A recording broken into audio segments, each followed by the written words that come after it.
வங்கக்கடல்ல காற்றழுத்த தாழ்வு பகுதி ஆழ்ந்த காற்றழுத்த தாழ்வு மண்டலமாக வலுப்பெறக்கூடிய சூழல்ல மீனவர்களுக்கான எச்சரிக்கை கொடுக்கப்பட்டிருக்கிறது. அதுவும் ஆழ்கடலில் மீன்பிடித்துக் கொண்டிருக்கக்கூடிய மீனவர்கள் கரைக்கு திரும்ப வேண்டும் என்ற எச்சரிக்கை கொடுக்கப்பட்டிருந்தது.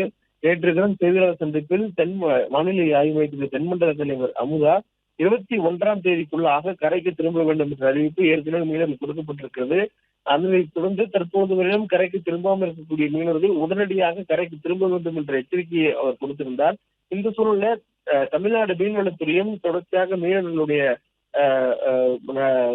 படகுகளை கண்காணித்து யார் யார் கடலுக்குள் சென்றிருக்கிறார்களோ அவர்களுக்கு தகவலை தெரிவித்து உடனடியாக கரைக்கு திரும்புவார் என அறிவிப்புகளை கொடுத்திருந்தார்கள். இந்த சூழல்ல தற்பொழுது காற்றுடைய போக்கு கடல் பகுதிகளில் சற்று அதிகரித்திருப்பதற்கான வாய்ப்பு இருப்பதாகவும் அதனால் மீனவர்கள் கடலுக்கு செல்ல வேண்டாம் என்ற அறிவிப்பு கொடுக்கப்பட்டிருக்கிறது.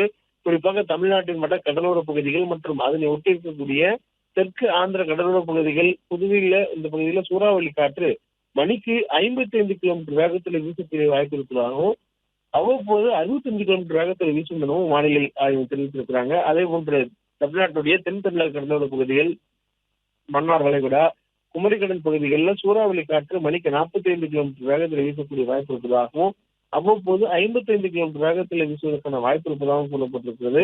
மேலும் இது இன்றும் நாளைக்குமான ஒரு காற்றுடைய போக்கு. அதே போன்று 24, 25 ஆகிய தேதிகளில் தமிழ்நாட்டுடைய கடலோர பகுதிகளை ஒட்டிருக்கக்கூடிய இடங்கள்ல, அதே போன்ற மன்னார் வளைகுடா பகுதிகள், குமரிக்கடல் பகுதிகளில் சூறாவளி காற்று மணிக்கு 55 கிலோமீட்டர் வேகம் வரையிலும் வீசுவதற்கான வாய்ப்பு இருப்பதாக சொல்லப்பட்டிருக்கிறது.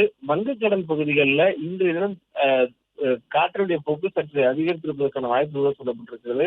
அதாவது தென்கிழக்கு வங்கக்கடல் பகுதிகள், மத்திய மேற்கு வங்கக்கடல் மற்றும் தெற்கு ஆந்திர கடலோர பகுதிகள். பிளே ஸ்டோர் மற்றும் ஆப் ஸ்டோரில் இருந்து பாலிமர் செயலியை QR கோடு மூலம் பதிவிறக்கம் செய்யுங்கள். செய்திகளை உடனுக்குடன் பெறுங்கள்.